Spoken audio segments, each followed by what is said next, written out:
Yo, you know what time it is. It's time for another Audiophiles podcast. I'm your host, Rashad Peters. Dustin Brookshire couldn't be with us today, but I'm going to hold it down for you today. This is episode number 26. You could find us online at the Audiophiles Podcast on Instagram and SoundCloud, at the Audiophiles Podcast on Facebook, TAFPODD, that's TAF Pod on Twitter. You could also find us at the Audiophiles Podcast on YouTube. You have already found us that way because you're watching this, so congratulations. So as you can see, it doesn't look like we have Ohm Studio up right now. I didn't feel right being in Ohm Studio without my homie Dustin, so I decided to do something a little bit different today. I'm basically going to show you some workflow stuff in the MPC software. I know we talk about it a lot. I talk about it a lot. I'm a big fan of this software. So I'm just going to show you basically how I have my template set up and how you can basically set yours up like mine to best take advantage of this wonderful software we have here. So I won't talk too much. I'll get right into it.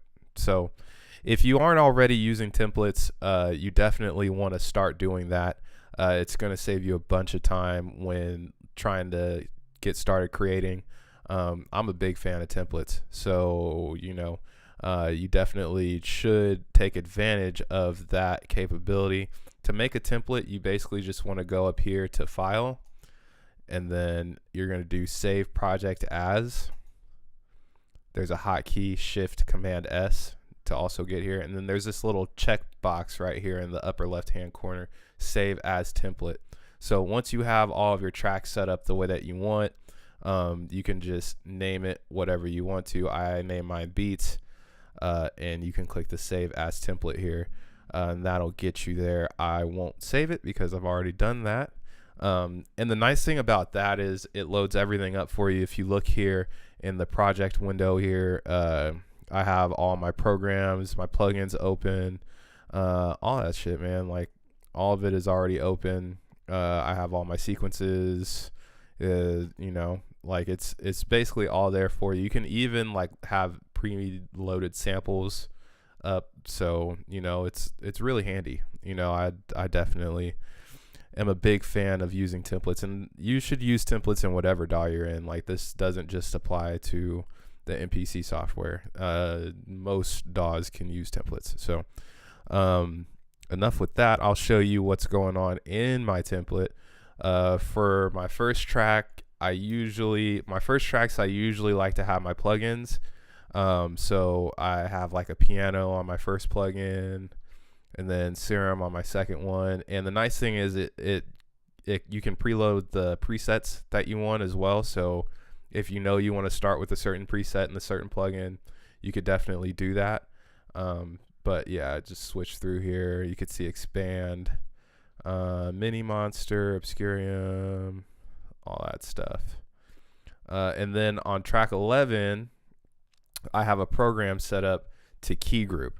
Now, here is where I feel like I'm probably a little bit different than most people. There are how many different types of tracks? There are 4 different types of tracks that you can choose from in the MPC software.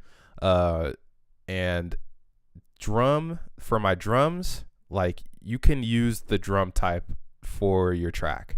So if I click drum type, what'll happen is you'll be able to drag samples onto each one of these pads, and they'll play them just like you're building a regular MPC kit if you're familiar with the MPC.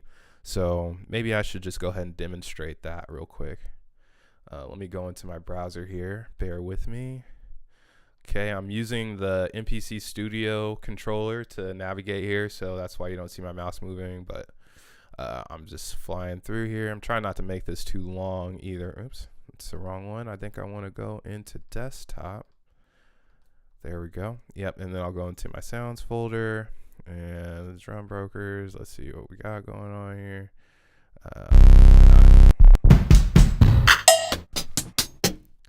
So With the drum kit, you'll be able to just take this, put it on a pad, voila. Now you have it there to play. Nice, right? And that's what most people want. That's how most people do it, and that's fine. You can definitely get your drums done that way. But I use key groups to do my drums. I wouldn't say 99% of the time. I'd say like 80% of the time I drag my drums into key groups. Why? Because when you drag your drums into key groups, what it allows you to do is play them pitched on the keyboard. So like each actual one shot will be able to be a note on your keyboard. So I'll just do that as an example here too. Find a nice snare. So just drag that in. Oops. That didn't go quite the way I wanted it to. Oh yeah. So when you're actually loading in a sample for a key group, you have to do it a little bit different. So what I'm going to do is hit Program Edit on the controller, and then I'm going to go into the Samples tab, and I'm going to just find the snare sample that I want to be laid out across my keyboard, which I did here. You can see it says snare Irby. I don't know if you can see that, but that's what it is. And I'll hit the main button here, and as you can see, all the pads have that sample loaded up on them. So now if let's say your song was in the key of, I don't know, F, you can play the snare in F now. Now, some things that you want to be careful about doing this, you have to kind of know what key the sample is in already. So if it's not in C, you're going to have to change that. And you can do that right here in this master region in the software. You have the note range C2 to G8. So like, let's say this sample actually wasn't in C and it was in, let's just say for example purposes, E flat. You can see the little red highlighted part right here. It changes to start at E flat 2, which is right here. If you can see my mouse, it's right here. So that's the pitch that your sample would start at, and it would go on from there.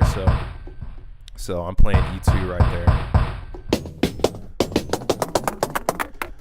And the reason why I do this is because like a lot of contemporary music has like a lot of pitched drum rolls, and I feel like it's way easier to get there using this method rather than the drum method. Even though I'll go back to the last track with the drum method. You can actually get kind of the same effect by using 16 level. So I just hit the 16 level button on the MPC Studio, and here you can see the little dialogue here that says which pad do you want to put at 16 level, the kick obviously, and then you have a bunch of different types actually. But the main two that I use are velocity and tune. You want to keep it on tune. And then the original sample will now be on pad 4 instead of pad 1. All right, that's good to know. Okay. And then you could just hit close. It's activated now. So now when I hit any pad, it's going to play it at a different pitch. Right. So that's two ways to get pitch samples in your actual song. Like I said, I prefer the key grouped way. I feel like I have more flexibility that way, but I do like to make drum kits too, and just use 16 level when I want to pitch my stuff, just depending on what the project calls for. Yeah, man. I mean, like, other than that, for my template, there's not too much else going on. Like, the key group is the big thing there. I don't really use too many of the other types of track types. I do, like I said, I do like to have my plugins in the beginning, just because I start with melody first in most cases. So, it's just nice to already have that loaded. But like I said, if you're not using templates in your everyday life, I totally recommend doing that. It's going to make your life a lot easier. Like I said, I'm going to keep this one short and sweet. Sorry about the late upload as well. We've been kind of on Slack mode with the uploads, so look for that to get shored up. Look for Dustin to come back soon. I didn't want to leave you guys completely hanging this week. I wanted to give you something. This is just a quick little tutorial in the MPC software to kind of show you some ways to take advantage of it if you have the software. And look for new audio files next week with Dustin returning. We're going to debut our real format with our games and whatnot. So I would definitely be checking for that. Until then, I will see you next week. My name is Rashad Peters. This is the Audio Files Podcast. You could find us once again on Instagram at the Audio Files Podcast, on SoundCloud at the Audio Files Podcast, as well as Facebook at the Audio Files Podcast, on Twitter, TAFPODD.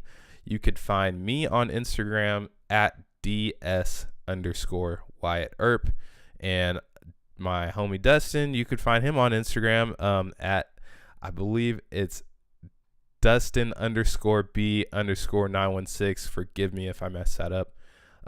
But he will be here next week to kind of clarify that. So thanks for listening. I hope you watched this. I hope you got something from it. I'll see you next week. Bye.